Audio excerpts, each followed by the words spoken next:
ॐ वेदाहमेतं पुरुषं महान्तम् आदित्यवर्णं तमसः परस्तात् तमेव विदित्वा मृत्युमेते नान्यपन्था विद्यते अयनाय।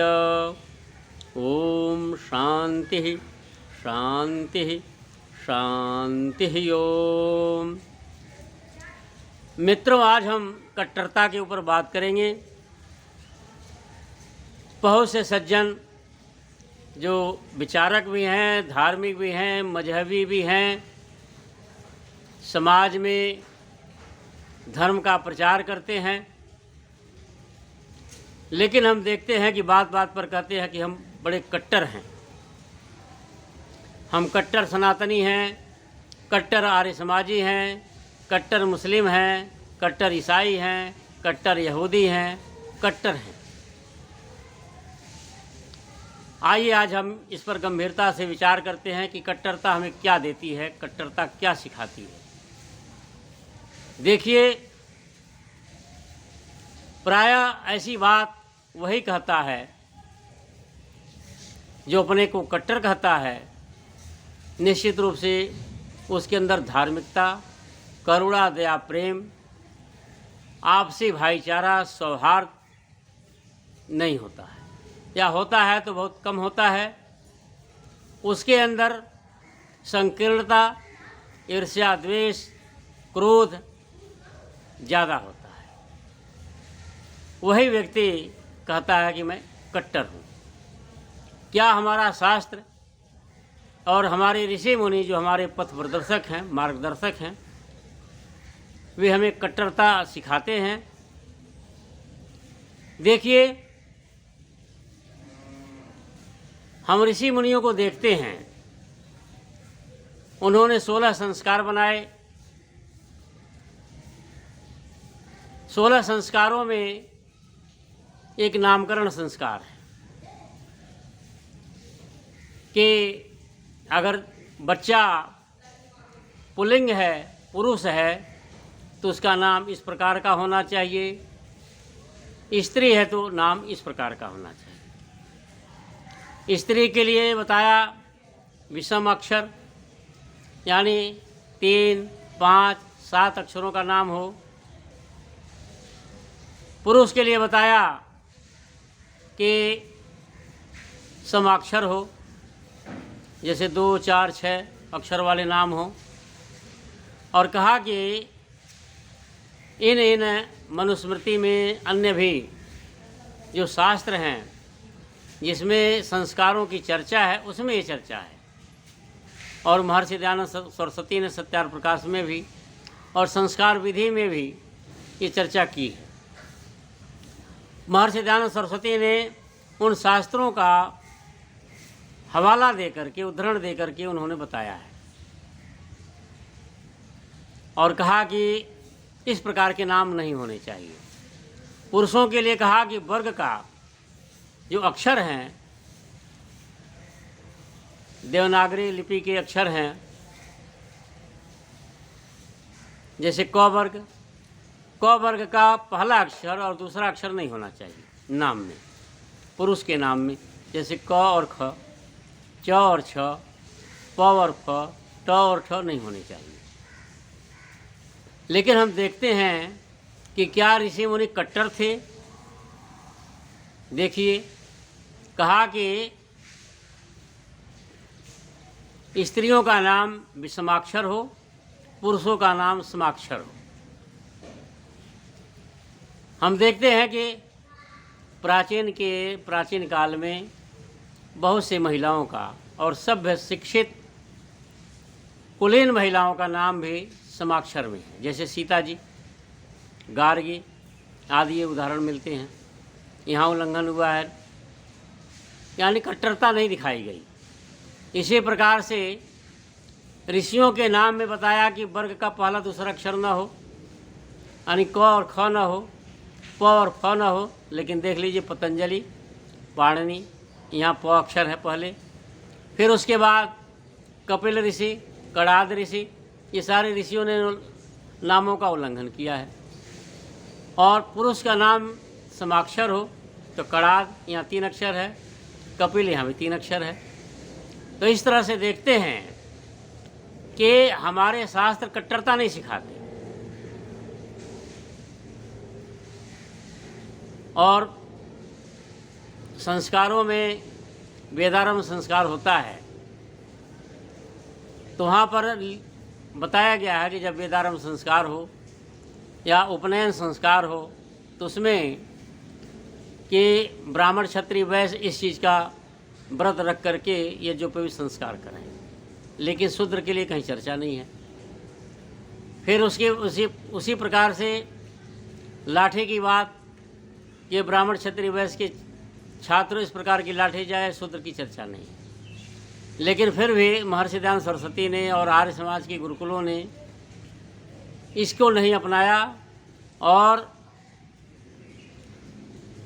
शूद्र जो छात्र आते हैं, शूद्र परिवार के बच्चे आते हैं, उनका भी वेदारंभ संस्कार, यज्ञोपवीत संस्कार का विधान ऋषि दयानंद ने भी कहा कि उन सबका होना चाहिए और सबने अपनाया। कहीं पर भी नहीं कि जो है ब्राह्मण के बच्चे का ऐसा, क्योंकि आज है ही नहीं कौन ब्राह्मण का है, कौन क्षत्रिय का, कौन वैसे कुछ कह ही नहीं सकता। और कोई माई का लाल ऐसा नहीं पैदा हुआ कि जो स्वयं ब्राह्मण हो और यदि उसका पुत्र है शूद्रवत कार्य करता है तो उसको शूद्र घोषित कर दे, कोई नहीं करता। और उसी प्रकार से शूद्रवत व्यवहार किया हो, कोई दिखा दे। तो इस तरह से आर्य समाज ने भी कट्टरता को नहीं अपनाया और महर्षि दयानंद सरस्वती ने संस्कार विधि में सत्यार्थ प्रकाश में विधवा का पुनर्विवाह कहीं नहीं लिखा है। ब्राह्मण क्षत्रिय वैश्य के लिए विधान नहीं किया, क्योंकि प्राचीन शास्त्रों में ऐसा है। इसीलिए ऋषि दयानंद उनका उद्धरण दिया और कहा कि यहाँ केवल शूद्र की स्त्री का पुनर्विवाह हो सकता है। लेकिन ऋषि दयानंद ने ग्रंथों के लिखने के बाद स्वयं जो है विधवा विवाह का उन्होंने समर्थन किया। हम देखते हैं यहाँ कहीं कट्टरता नहीं है। इस तरह से हमारे शास्त्र कट्टरता नहीं सिखाते। ये कट्टरता प्राय मजहबी सांप्रदायिक विचारधारा है, क्योंकि कट्टरता काटती है और जो काटने का कार्य करता है, जो काटने का कार्य करती है, वह सदैव दुखदायी होती है। कट्टरता ईर्ष्या द्वेष नफरत फैलाती है। कट्टरता से व्यक्ति स्वयं भी नफरत का पात्र हो जाता है। मैंने ऐसे लोगों को जानता हूँ, बहुत से ऐसे भाइयों को जानता हूँ कि जो कट्टर हैं, अपने को कट्टर कहते भी हैं और उनके दिनचर्या में, उनके रहन सहन में उनका स्वभाव कट्टर होता है। लेकिन ऐसे व्यक्ति को उनके ही माता पिता, उनकी बूढ़ी माँ, उनकी पत्नी, उनके बच्चे और पड़ोसी भी स्वीकार नहीं करते, पसंद नहीं करते। मैं ऐसे एक व्यक्ति को जानता हूँ, 2 भाइयों को। एक जो कुछ हद तक बड़ी साफ सुथरी छवि का था लेकिन कट्टर था। दूसरा उसका बड़ा भाई कट्टर तो नहीं था, उसका मिला जुला, बड़ा नम्र और झुकने वाला, सहृदयता वाला व्यक्ति, लेकिन उसके अंदर कुछ कमियां थी। और दोनों बाहर काम करते थे, दोनों बाहर सर्विस करते थे। उसकी माँ रहती थी।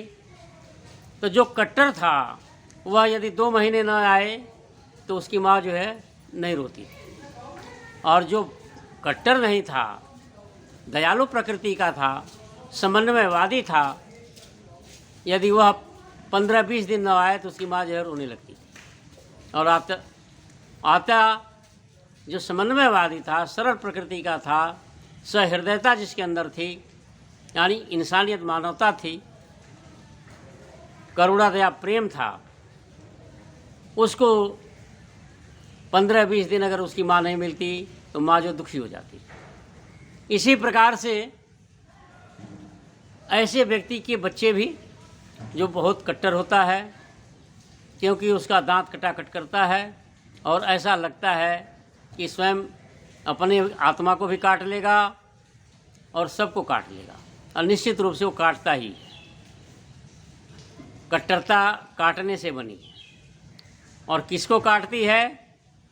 मानवता को काटती है, करुणा दया प्रेम को काटती है, सहृदयता को काटती है, इंसानियत को काटती है, नफरत पैदा करती है। तो इस तरह से उसके बच्चे भी, परिवार भी, पड़ोसी भी पसंद नहीं करते। तो हमें कट्टरता, हम देखते हैं कि कट्टरता क्या पैदा करती है। कट्टरता निश्चित रूप से नफरत पैदा करती है, और जो